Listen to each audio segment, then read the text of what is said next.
Welcome everyone to today's event, Duty of Care, Meeting the Aged Care Workforce Challenge. Thank you to those of you in the room with us here in Perth, and also thank you to those now joining us via live stream. It's great to have a national audience for such an important topic. I'm Cassandra Winzar, Senior Economist at CEDA, and I lead our Human Services Research program, including this work in the aged care space. CEDA acknowledges that today and every day we're on Aboriginal land. Committed to recognition and reconciliation, we respect elders and we support their stated aspirations. We're coming to you today from Perth, on the land of the Whadjuk people of the Noongar Nation, and I'd like to pay my respects to the elders past, present and emerging. Those of us lucky to be here in person today are in Kings Park, which is a beautiful setting and a place of long-term significance in Aboriginal culture, and we're overlooking the stunning Derbarl Yerrigan, or the Swan River. The work that CEDA does is only possible through the incredible support of our members. To that end, I would like to acknowledge the sponsors of today's event, Australian Unity, and thank them for their ongoing support. CEDA's recently released our report on the challenges facing the aged care workforce. If you haven't read it already, please do pop onto the website and have a look. It will be worth your time. But aged care is really such an important sector, both to our society and to our economy. So it's really great today to be able to talk about these issues in more detail with our fantastic speakers. And to start with, joining me on stage today is Libby Lyons, who's recently started as Chair of the Aged Care Workforce Industry Council. So thank you, Libby, for being with us today. Libby, you're fairly new to the role. I think this is your kind of first speaking engagement in this, so that's fantastic for us to have you here. Could you tell us a little bit more about the role of the Council, how you're finding the sector so far, and what are your ambitions as Chair? Thanks, Cass, and it's an absolute pleasure to be here, and I would also like to acknowledge the Whadjuk Noongar people on whose land I am today, and I have also spent a lot of time on the land of the Gadigal people of the Eora Nation in Sydney, and so for all people in Sydney, hello. I think I have some survivor's guilt that I am not there and in lockdown, so welcome to you all. And I think the other thing is, as we share our knowledge and research today, I'd also like to acknowledge the research and insights embedded forever within the Aboriginal custodianship of country. Before I start too, I'd like to acknowledge one of my fellow directors who's here today, Graham Pryor. Graham is the founder and CEO of Hall & Pryor, and it's great to have you here, and I'm sure he will give me some very frank and fearless feedback after today. So great to have him with us. Look, it's an interesting role, this one that I've taken on, and in lots of ways I see it as something of an extension of the work that I did as the Director of the Workplace Gender Equality Agency.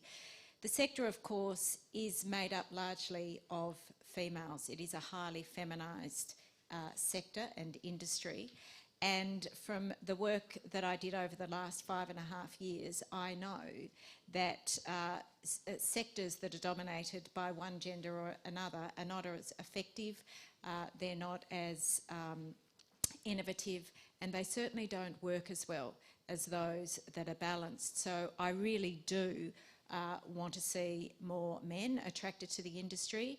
I think too there's a little bit of self-interest involved in this. I had a 0 birthday this year, so you know, with every 0 birthday I am knocking closer on the door of probably of a fabulous aged care facility.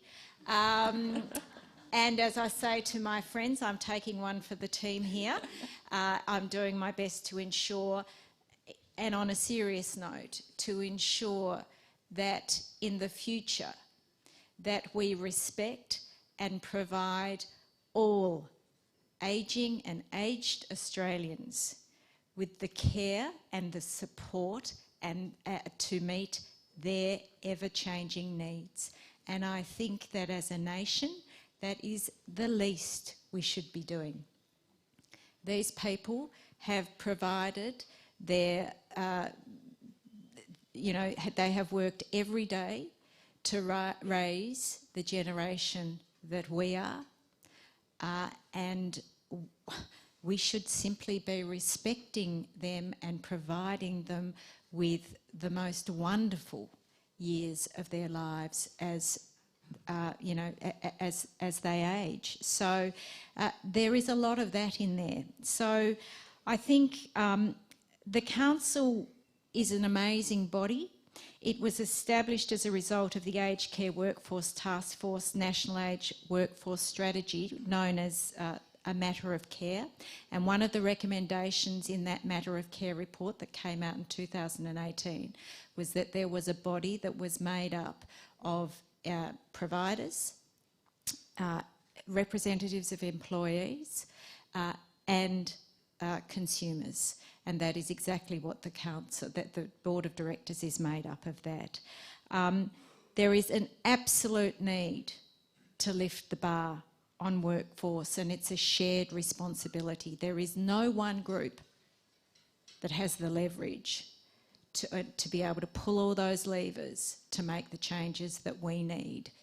So the council is neutral, and our role is to oversee, coordinate and sequence the implementation of a Matter of Care.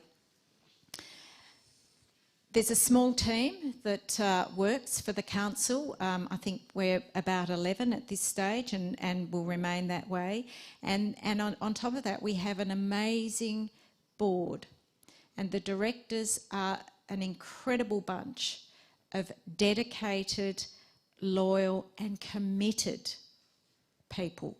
They are committed to the sector, they are committed to change, they are committed to working with others to ensure positive outcomes. I think that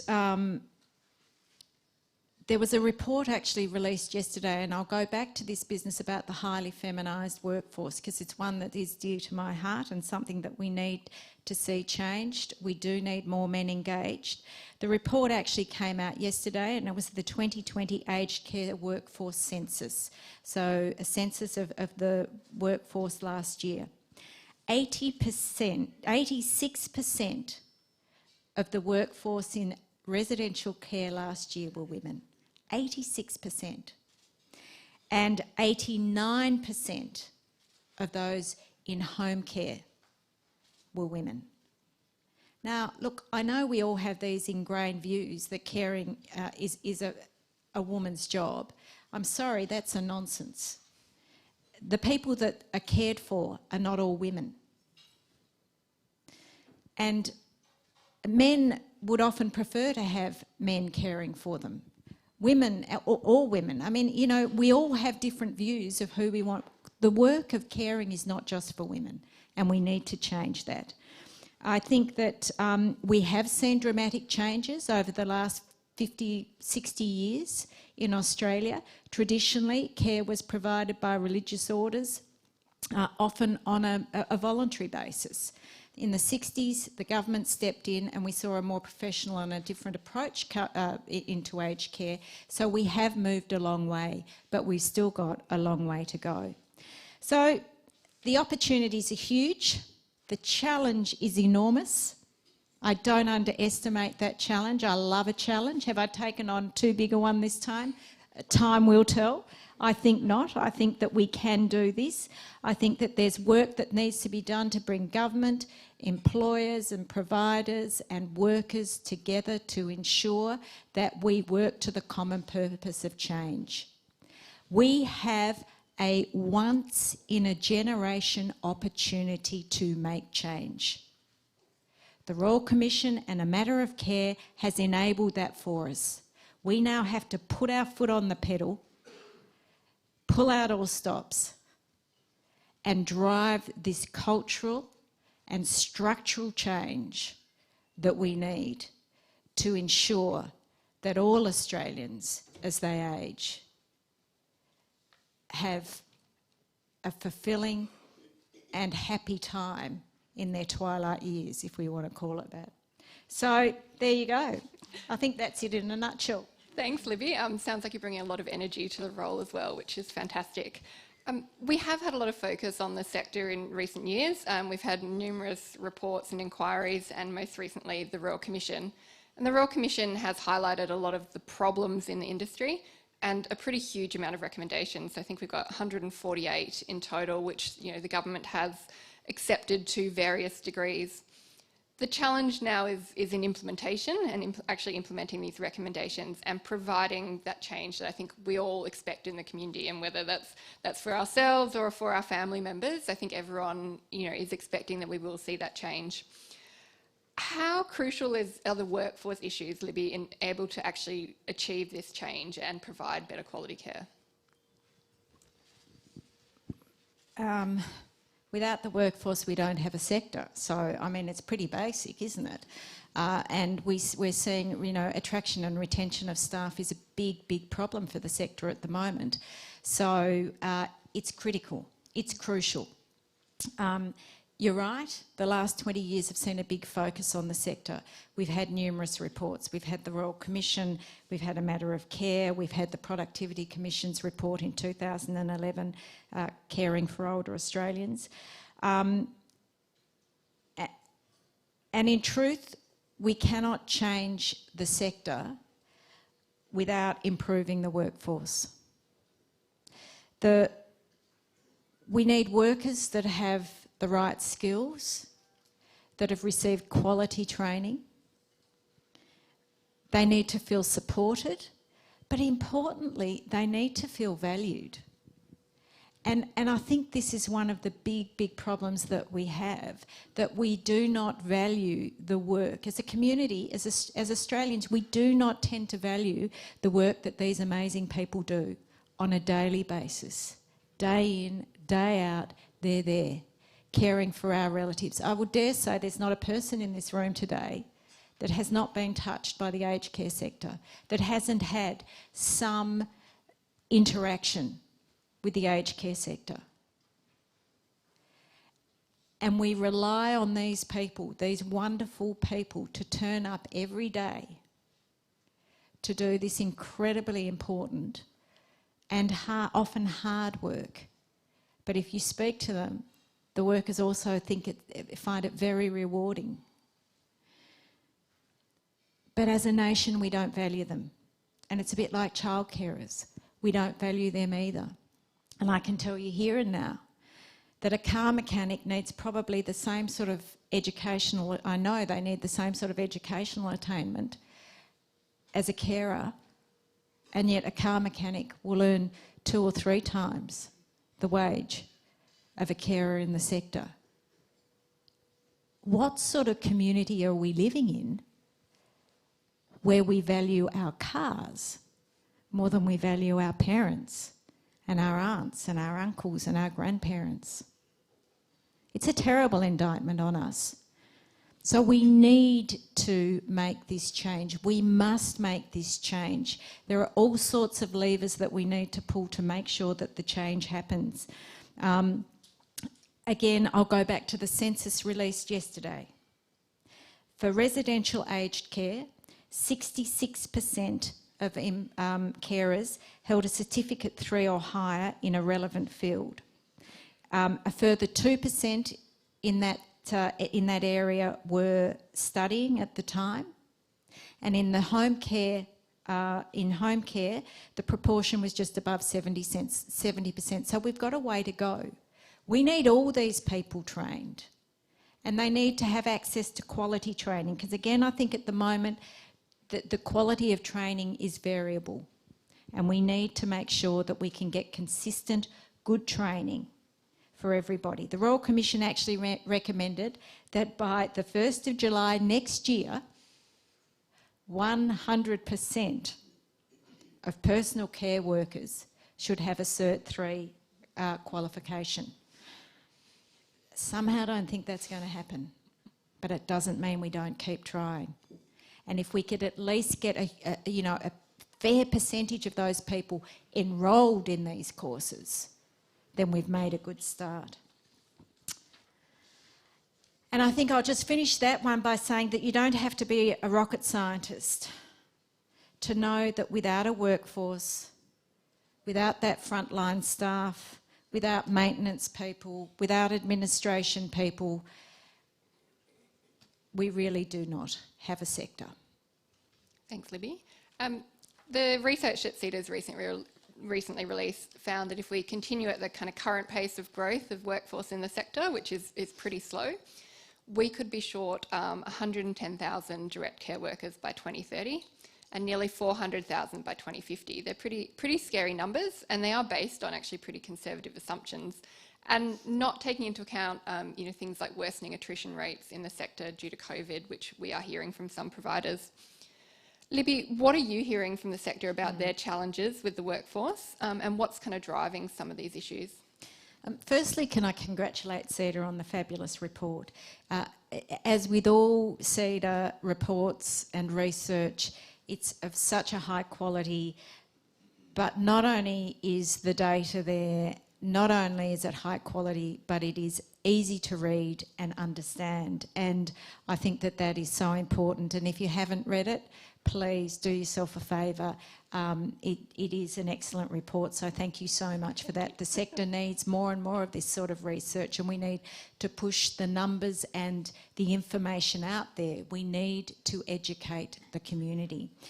What am I hearing? From a sector-wide perspective, we know that there really are long-term attraction and retention problems, huge problems, and COVID, unfortunately, has exacerbated a number of those. The real issues around that workforce attraction and retention seem to focus on a few key themes. Wages and conditions. Certainly there is no equity in terms of payment and conditions for many of those working in the sector. I've mentioned it before, the quality of the training that the workers are receiving is variable. We need to focus on that, and we're hearing that. The whole problem that we've had with the pandemic and the closing of our international borders, we're not getting the immigration that we need into the sector. Many of the workers in the sector are from other countries and come in to work with the sector. They come from cultures where looking after their older people is just second nature to them. They're beautiful, caring people that care beautifully for our people, but they're not coming in at the moment because the borders are shut. I think it would be fair to say, and the sector as a whole has suffered severe reputational damage over the last decade, but particularly over the last couple of years. So we have a PR problem. Some of it justified, some of it not. But it's certainly an issue that we must address, and it's something that I know a lot of providers and workers struggle with on a daily basis. So we really need to address that. We've also got problems, and of course that affects the attracting people into the sector. Who wants to work in a sector where people say, excuse my language, but it's a crap sector? Because that's the perception out there. And it's not like that. In reality, in many instances, it's not like that. So we've got to turn that around. The other problem is, of course, competitions with other sectors. Many people don't, would prefer to work in the disability care sector because they earn more in that sector. So that causes huge problems. And I think the last one is around governance in organisations. We really need to see some standardised governance for organisations working in the sector. So there are a few of the issues. But these issues, of course, have been amplified further by reforms requiring more workers. So, for example, there was an increase in home care packages, as you know, in the last budget. Fabulous piece of news, but who's going to staff it? Big problem. Where are we going to get the staff from? So, I think too, the scrutiny and the increased scrutiny that's on the sector now, you know, through the Royal Commission and the enhanced activity of the Aged Care Quality and Safety Commission, that has resulted in worker fatigue. You know, people feel that they're constantly swimming against the tide, that they're trying to do their best, but they're just not getting there. That's tough. That's tough. People are fatigued. They're fearful that if they, make one wrong step or do one wrong thing, that the punitive measures that come down on them will be huge. I mean, and this causes low morale, of course. So there are huge issues that we have to contend with. And again, quite rightly, there's been a spotlight on the sector, but, it isn't as bad as people let on. So I think, we have got some problems, and I'll go back to data again because data is important to me. The census that came out yesterday actually saw, and we're really happy as a council to see this, that there was an increase of 32% of residential aged care workforce since 2016. So we've gone up, by 32% overall. But the pressure of COVID has been shown really acutely in the number of volunteers, because last year the number of volunteers in residential aged care facilities was half the number that we had in 2016.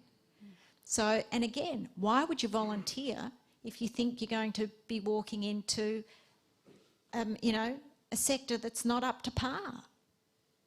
So, and the other thing I think that census came out with yesterday was that 28% of residential aged care facilities reported a decrease in personal care workers due to COVID-19. So we have seen a decrease there. So look, there are all sorts of other things that have added pressures and whatever. We need to expect that. But it doesn't mean that we let it there. We've got to address the issues, and I think that's the really important thing. And I think there's all, I think the big issue is one of the bigger issues is the discrepancy of rates between the different sectors. I think that's causing many problems for this sector. So. There's a lot of challenges there, and absolutely many of those that we highlighted in our report. And I think you're right on the rates of pay. Aged care workers are very similar qualifications to even disability care workers who are getting paid 25% more, and things like that make it very, very hard for the sector. CEDA's report had 18 recommendations. I won't take everyone through them today. We'll be here quite a while. But we looked at that wages and working conditions issue, the training and development, so that quality as well as quantity, the migration pathways, which are very important, the role of technology and innovation, and knowledge sharing and industry promotion. And one of the conclusions that we came to, and similar to you said in your kind of opening remarks, that this is not a challenge that can be overcome with a single solution. They need to kind of use all the available levers, and we need to be doing it right away. What is the Aged Care Workforce Industry Council prioritising at the moment, and where would you like to see change from government and from industry? It's a complex system, and it's, and it requires a comprehensive and holistic, I think, approach to tackling these known problems, and the things that CEDA highlighted, the issues that CEDA highlighted in the report and the recommendations that you made in your report, the council as a whole absolutely support 100%. The things that we are, we're focusing on a number of initiatives at the moment, and in the next 2 years in particular, there are 6 things that we are particularly focused on. The first is attracting new workers to the sector. Very, very important for us. That census that I keep referring to yesterday, that came out yesterday, reported that there were 22,000 vacant direct care roles in aged care last year. 22,000. And I fear that that is going to go up. not down, unless we address these things. So, look, we're actually, as a council, doing a lot of work on the design of the future job architecture for the aged care sector. Basically, that is, what are the jobs going to look like and what are the job families of the future? So we're doing a lot of work around there, and that will be focused on between the next 5 to 25 years. We recognise, of course, that you know, there are evolving and changing models of care as we move forward, and we need to be able to design a workforce that is fit to meet those evolving models. So we're doing a lot of work around that. In conjunction with that, we're working with the Human Services Skills Organisation to translate the architecture into career pathways, which is very important because it's been one of the criticisms of the sector, is that there are no career pathways at the moment. So we need to ensure that there are for the future. We're working with industrial relations experts to design, you know, the future industrial relations framework that this architecture will sit under. And we're also working with financial experts to identify the likely true cost of the future workforce, because it will be different. And the ultimate game of that, of course, is to have a blueprint that we can provide to government and sector leaders on how we envisage the development of the workforce. That's the first thing. The second thing we're doing is looking to improve the image of the sector.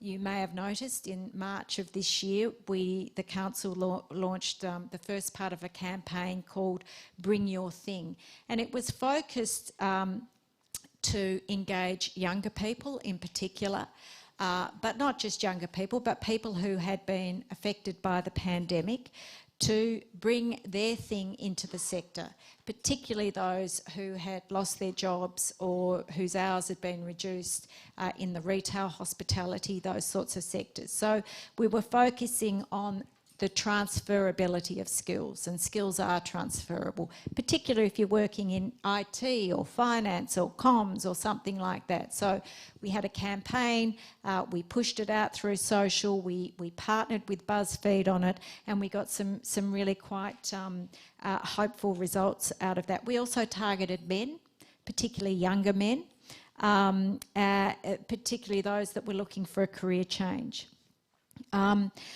Interestingly, we focused on young people, and it's interesting because, again, the census that came out yesterday said that there is an increasing trend that the age of the aged care workforce is actually decreasing, with 30% of the care workforce now being aged under 40. So that's a big shift, and around half of those working in residential aged care are under 40. So we're really looking to up the image. We're looking to engage with media to push the great business studies, the business cases, and certainly up the image. We're looking to assist providers in their management and planning, and we're developing a workforce planning tool that will be available to all providers. We're looking at facilitating discussions. Now, this is a key one, and it'll be interesting. We're looking at facilitating discussions between government, unions, provider organisations and consumer groups with the aim of achieving consensus in relation to the applications before the Fair Work Commission. Wish us luck with that one. We're also supporting sector leadership to pledge support for the Voluntary Industry Code of Practice. We've got 70 members signed up at the moment. This is very much a best practice program, and we'll be looking to expand that. And the last thing that we're doing is we are focused on, we're focused on actually ensuring that we get change both from government and from industry. We need change from both, and we're working very collaboratively with the industry and with government as a whole. certainly got a challenge ahead of you. You're going to have a busy few months and a few years probably. Look, I'd now like to invite our other panellists to join us on stage. So I would like to introduce to everyone Stephanie Buckland, CEO of Amana Living. And we've also got Anita Ghose, the National Lead Partner in Aged Care for Deloitte. So thanks, Stephanie and Anita. Please join us. For those of you both in the room and online, this is now your opportunity to join in the conversation. So you can access Pigeonhole, so the link and passcode on the screen. So please enter your questions. They will magically appear on my iPad in front of me for me to ask on your behalf. I am going to start with a question from our sponsor, Australian Unity, and this one's for you, Anita. So CEDA's report talks about the role of technology and innovation in better utilising the existing workforce.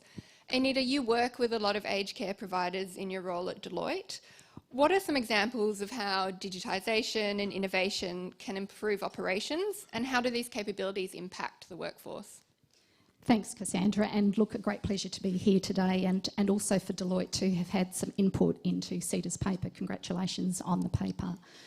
Before I answer that question, I guess I wanted to just share some context around the work of Deloitte and our work with the Royal Commission into aged care, quality and safety, particularly around the aged care reform impacts and future state directions, but also the current work that we're doing with the Australian Government on aged care reform, as well as providers that you talked about, Cassandra, across the ecosystem, small, medium, large, from thin markets through to large providers.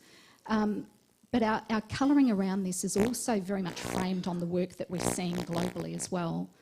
And so Deloitte's spent a fair bit of time working with Deloitte Israel, United Kingdom, US, Canada, Asia Pacific, to really understand the impact of technology and innovation on the aged care workforce. And so some of the insights to share for you today are very much leveraged off those insights both at macro and of course at that sort of micro level. The first comment that I'd make is that the aged care workforce in Australia is absolutely under considerable pressure, and we see technology and innovation as quite a game changer in order to be able to ameliorate and potentially mitigate some of those pressures. Some of the specific examples around that relate to our frontline workforce who are actually working with us in terms of a really critical and essential factor, which is time to care. So what we see around technology and innovation is the ability to give our workforce greater time to care on the front line, and to do that in a way that is actually enabling rather than actually dictating. So some of the examples have come out, in fact, from COVID-19, where we've actually worked with frontline staff on point-of-care solutions to help them around some of their key decision-making in terms of the way that labour could be allocated, the way that PPE supply chains could actually be better addressed, and also in terms of the way that they're actually able to share information quickly through data and insights that are quite real-time. And that's been a really significant factor for the workforce, knowing that the large majority of them are personal care workers, and of course we've also got nursing staff, allied health and support staff. So the time to care has come back in terms of, you know, it's actually saved people a number of hours on the front line through that technology and that innovation, which has been critical. Another key area of focus has actually been around the utilisation of the workforce and how best to do that in the most productive and least disruptive way. So it's been really quite critical around looking at the right roles in the right place at the right time. And I'll give you a quick example of that around optimisation, which is in our home care space. And we see a significant change of the aged care sort of profile and workforce into home care.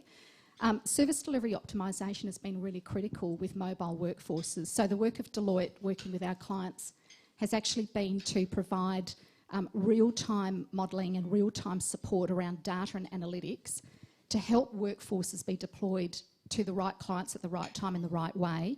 And it's actually been a significant cost saver and game changer. So giving back time has been critical, providing real-time information, and also providing an ability to address the sustainability issue and doing that in a pragmatic way. Fantastic. Sounds like some really interesting things going on there, Anita. Stephanie, you're the CEO of a large aged care provider over here in WA. What are conditions like for providers at the moment? You've had the Royal Commission, you've still got the impacts of COVID-19. How are things going? How are you finding attracting and retaining workers? And how are you supporting your staff through this really difficult period? Thanks, Cassandra. And if I could also just say thank you to CEDA for the fantastic report. I think Libby described it pretty well in terms of the environment that we're operating in. Having said that, though, I just wanted to share with you that we conduct a survey amongst our employees every year just to sort of gauge where people are at. Whilst there is certainly some pockets where morale is low, our employee satisfaction rate was 84%. And the company that we use benchmarks across lots of different industries, and that was like 11 percentage points above the national benchmark for employee satisfaction for across a range of different industries. So whilst there's certainly, I think, opportunities to improve, I also think that it perhaps is not as dire as we might think.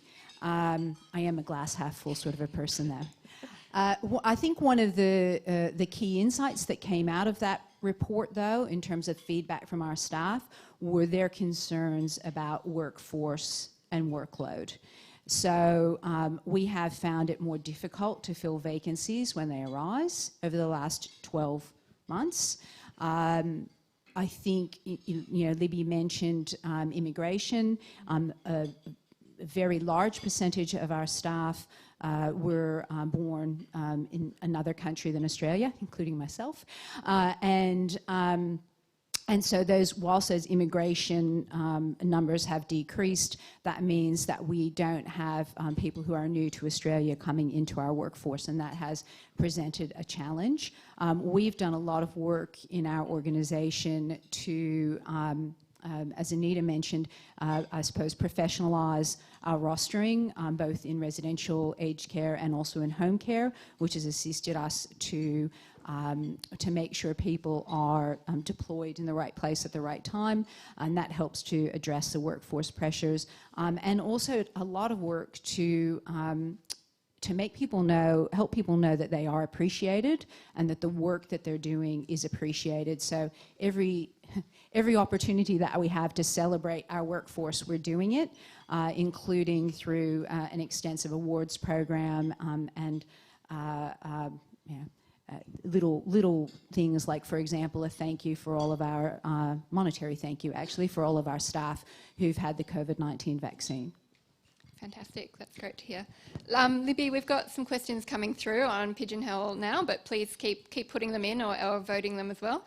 One that we've had a lot of votes on, Libby, is one about whether the low value we place on the aged care workforce and the low wages as well, is that correlated with the high proportion of women in the sector? And do you think that will change if we get more men in? Yes, I do. In fact, there was a study done in the United States from their census data between 1950 and the year 2000, looked at their census data, and there was an increase in salaries when more men were moved into the highly feminised industries. So the answer to that is yes, I think it will, but regardless of that, there's much work that we need to do, and the Fair Work Commission will have their work cut out for them in addressing this issue. Fantastic, thank you. We've talked quite a lot about the challenges and the problems facing the sector. I want to move a little bit more on the positive side, and what are the opportunities for the sector and the kind of growth and changes that we might see? And I might open this up to everyone, but I might start with Anita. Thanks, Cassandra. Look, I think it's a really important question around the future of aged care and the future of work. And the opportunities that are there. I mean, globally, we're all facing the same headwinds around COVID, care and workforce pressures.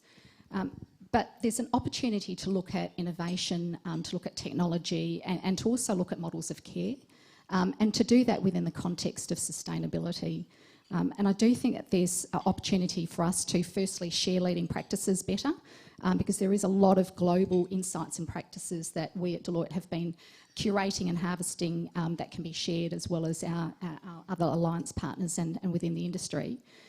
3 areas, I think, around doing things better and opportunities for innovation. The first, I guess, is that, and it sounds rather simplistic, but it is a get back to basics. The most important thing about caring for others is around the relationships, the time to do that, and to provide that sort of enriching support within a safe environment that is actually upheld through quality and good approaches to care. So we actually need to get back to those core ingredients of what good quality is and what does that mean, but also how can we actually support our workforces to respond to that in the best possible way. And I talked earlier about how we can actually unpack some of the layers of potentially the encumbrances to let our workforce do that.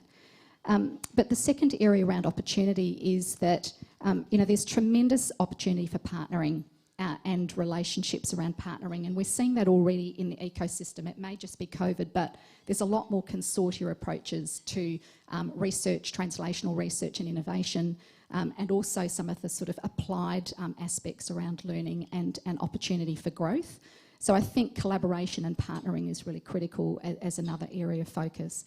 And probably the third area is that we do need to think differently and somewhat challenge ourselves around this notion of quality, profitability and regulation, and find that middle ground around how we can get that balance so that those levers are well apportioned in the right way, and we don't have the paradigm that we have at the moment where there's one that's heavier than the other. So I think there are opportunities and there's a lot of learnings. Fantastic. Stephanie or Libby, do you have some comments there? I'd just like to comment, maybe just pick up on a few of the points that Anita made. So in relation to creating more time to care and I suppose making the roles in aged care more interesting and more attractive for employees, irrespective of what their role might be, whether it's a nurse or a personal care worker. One of the things that we're doing in our organisation is we're actually working on moving away from this sort of command and control approach to actually engaging our frontline staff in the development of a new care model. We're actually developing that model in situ in one of our facilities, and the level of engagement and interest and excitement from the staff is really been outstanding.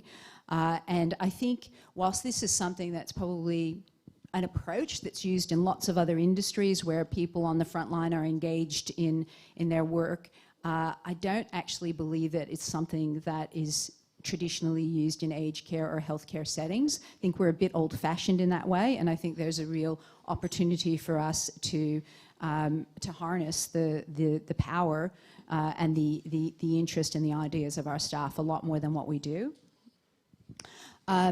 So I think that's one opportunity. The other one I wanted to talk about was collaboration, and so Anita mentioned collaboration as maybe being one of the sort of silver linings of the pandemic, and we're certainly seeing that live in action here in Western Australia. We've had a collaboration that arose out of the pandemic with a number of the larger aged care providers here in Perth, and we have a number of different initiatives underway, one of which was a study which we commissioned with ACL Allen Consulting to quantify the economic impact of aged care in our state. 1 in 25 jobs in Western Australia is an aged care job.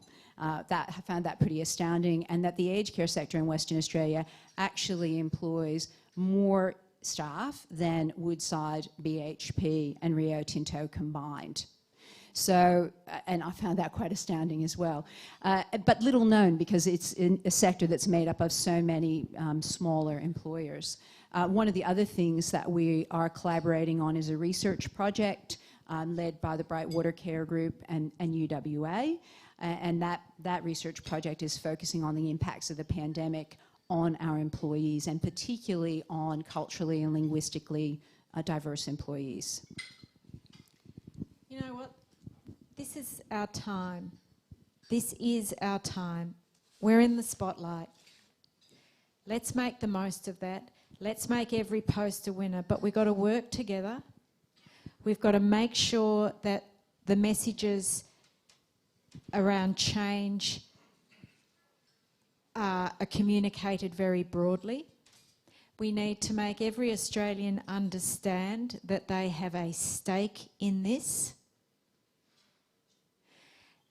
And we just, as I say, make every post a winner. That's the positive. We have a government who's listening. We have a sector and we have providers who are willing and who are embracing change and want to see change. We have workers who love the job that they do. We just need more of them, and we need to better train them and care for them and value them. And we've just got to make the most of it. We've got to do for the aged care sector what gender equality has been chasing and has achieved so much in such a short period of time. So let's embrace it, let's get on, let's do it, let's be positive about it. It is, you know, it's the old Nike thing, just do it. Fantastic. It's great to see so much enthusiasm in the room and for the sector. We've got quite a few questions coming through on the role of training, and I think we've all kind of touched on a bit that there are some issues in training. I'll start with you on this, Stephanie. What's the role of education providers in attracting individuals to the sector, and how is the training sector going at the moment? That's, I think, a good question. One of the things that I probably need to let everybody know is that Amana Living has our own registered training organisation called the Amana Living Training Institute, and we are the only aged care provider in Western Australia that actually has our own registered training organisation training people from the entire sector, not just our own employees.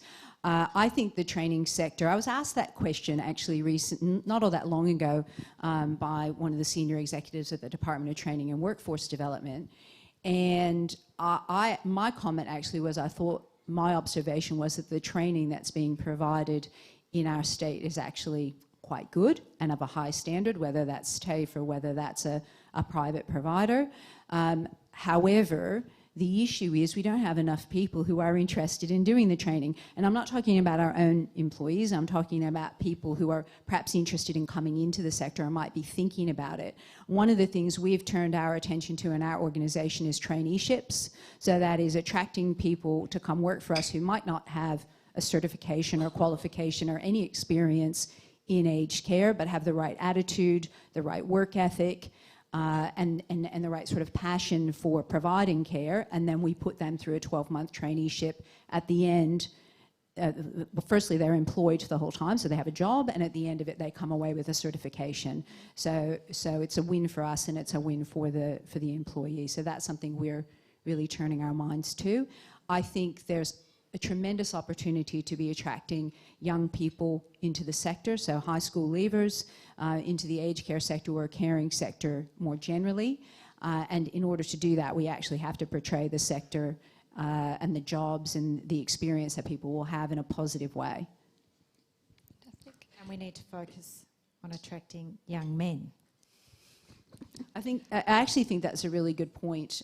We have among our workforce, we have a relatively small number of men, more so in the nursing staff. So we do have more men in nursing, fewer men in caring roles. And we do have a number of our home care clients in particular who are asking for male carers, so male clients asking for male carers. And naturally, I can understand why they might prefer that. Thank you. Not surprisingly, we've got quite a few questions coming through on the topic of migration. So we do know that that has been making up a fair proportion of the workforce. We've obviously had closed borders for 18 months, 2 years now. What can we do at the moment in order to kind of fill that gap, and what do we need to do kind of moving forward in terms of making sure our migration settings are right when we do open borders? Can I just speak about the second question? So it struck me when I was thinking about migration that a personal care worker, somebody with a qualification in aged care, is not on the skilled migration list for Australia, yet cooks and chefs are. So back to the point Libby was making about how much we value, for example, auto mechanics versus care workers, the fact that we've got cooks and chefs on a skilled migration list, but we don't have care workers on a skilled migration list is really quite astounding. So to me, that's something that could be done and should be done, and it should be done without delay. Fantastic. Anita, did you have any comments there? Cassandra, I think it's a really important question. I'll probably take it back a step just in terms of this notion around underemployment in aged care, because I think that's also a bit of a burning platform that might have some adjacencies to migration and borders. Deloitte have just completed some work with the National Skills Commission, which is doing some detailed demand and supply analysis looking at the aged and also sort of care workforce. But in your report in CEDA and in our work as well, we are actually identifying a couple of questions that I think need some broader investigation around the widespread, it would appear, underemployment within the aged care sector and potentially what's driving that. And part of that question, I guess, comes back to, you know, the sort of low average hours of work, the high levels of part-time in that equation around that workforce, but also the multiplicity of job holding within the aged care workforce profile. And so when we think about that underutilisation and potentially spare capacity that might be there, you know, what are those key drivers for that? And how do we actually uplift that and look at that in terms of greater levels of participation and also contribution to aged care? That notion around underutilisation and underemployment is where people actually have employment, but they're indicating that they want more and that they're actually available. So understanding that, I think, is really important, as well as the broader conversation around migration and what that means in adding to the mix. So that's a question. And then the other one is around attrition. And how do we actually look at the retention as well as the attraction and look at that in terms of a sort of a net effect around attrition. So I think there's other levers as well, coupling with the discussion around migration, that collectively add to this question around workforce shortage and also participation and contribution into aged care. I think too, I saw on the wires today before I came that we are seeing the government move in some areas in relation to this, and I think I saw that the government today are extending the work visas for students working in the aged care sector. So that's a positive sign. We could see some of that happening more broadly, perhaps with backpackers, those that are coming here on a working holiday. Perhaps we could see, it'd be great to see them have to do, a 6-month stint in the aged care sector. That would be great to see. I think there are lots of different things that we could look at, but the fact of the matter is that we need more bodies, we need more people, and if that means that we have got to look at, the whole visa situation for people currently here, then that is something that we could do right now, just as we've seen with the student visas. Fantastic. Can I just add one more thing? I think we also need to be thinking at the other end of the spectrum as well. So we're a bit ageist in our thoughts about whom we're prepared to employ. And certainly there are people working longer, prepared to work longer, might be interested to work longer. And my view is we should be open to employing those people, and we should continue to employ them for as long as they wish to work. And if they get to a point physically where it might be more difficult for them to do so, then let's get creative and look at other ways in which they might be able to contribute. I think there's a broader point there, and it's not just that older people are wanting to work longer. Women in particular, older women, need to work longer. They do not have the superannuation behind them that men of a similar age have. And, I'll go back and put my previous hat on. The largest cohort, or the largest growing cohort of homeless people in Australia today are women over the age of 55. Now, I'm over 55. I am more than capable of working. There are plenty of fit, healthy women over 55 who would give their eye teeth to have some permanent employment in any sector, but I'm sure the aged care sector. So we do have to rid ourselves of these biases that say that older people, you know, shouldn't be working, that they should be sitting at home knitting. Rubbish. Let's move on. Let's change the way we think, and let's employ this cohort of people who are desperate for a job because they need the money. Fantastic. Yep. Cassandra and Libby, that's a really good point, and I'm wondering, as we think about the broader social care ecosystem, you know, we are part of the disability, primary health, aged care, and broader sort of homelessness and broader system. And yet there are industrial instruments that get in the way. There are silos in terms of the way that those particular services and care portfolios are funded, regulated, administered. And the future of work tells us that it's about, you know, head, heart and hands. And and whether you are an older Australian or whether you're a person with a disability or someone who has, you know, a primary health condition, what are we actually looking at more broadly as a global community, as well as in Australia, in terms of leveraging the capacity and capability of that workforce across those markets and industries? And potentially there are some early reform agenda changes happening at a macro level, but I think into the future we do need to look at this as part of a broader care system as opposed to an aged care sector. Yeah, absolutely. Look, we are sadly out of time. That's gone in a flash. Thank you so much to our panel and lots of food for thought there. I would like to just welcome back to the stage David Harrison, who's Chief of Staff of Murdoch University, to bring us formally to a close today.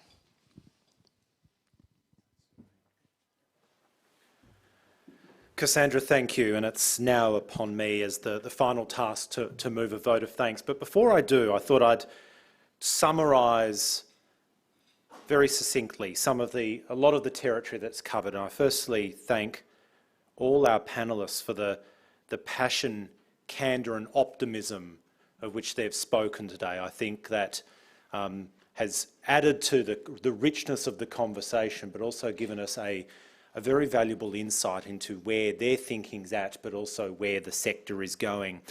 But in terms of some of the specifics of the issues covered, and there's a lot of ground covered, so I won't be able to do it all, but certainly a key issue was the valuing of staff and attracting people to the sector, the skilling and the reskilling and the upskilling of the people in the sector. I thought there was a really interesting theme about, and I've written here, care about caring, and that's about the value we place on how we care for our elderly. And Libby, that comes back to your point about our cars and the car mechanic. And then I've thought there's a really nice, to finish on a positive note, to focus on the good of the many.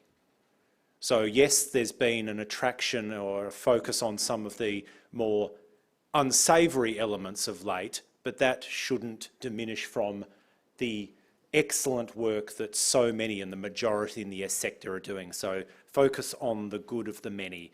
So on that note, I want to thank Cassandra, Libby, Stephanie and Anita for sharing their thoughts and being on our panel today. So a round of applause for each of those, please.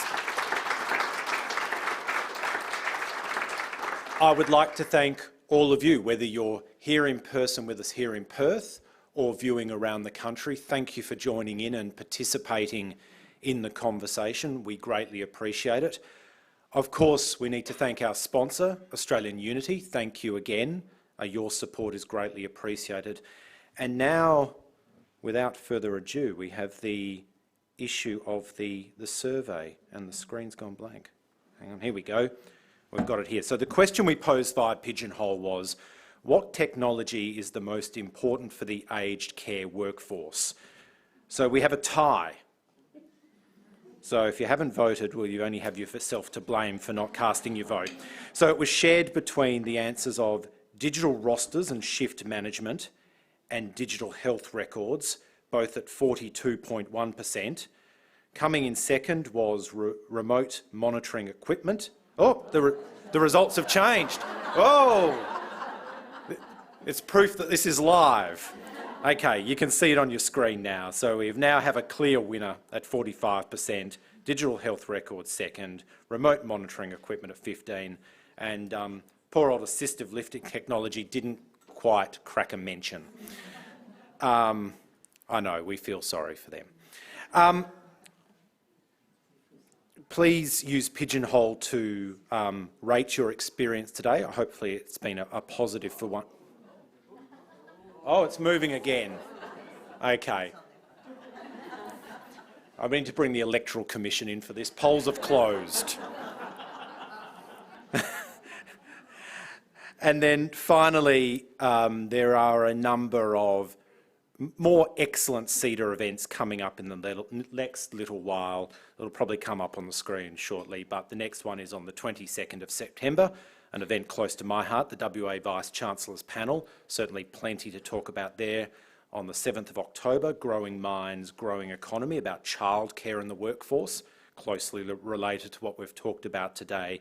And on the 29th of October, More Than Mining, Future-Proofing WA's Economy. So 3 excellent events coming up. So on behalf of CEDA, we hope to see you there as well. So again, thank you for joining us this afternoon. I hope you've enjoyed the experience, enjoyed the conversation. Once again, thanks to our panellists. Enjoy your Friday afternoon. Have a wonderful weekend. We'll see you again soon. Thanks so much.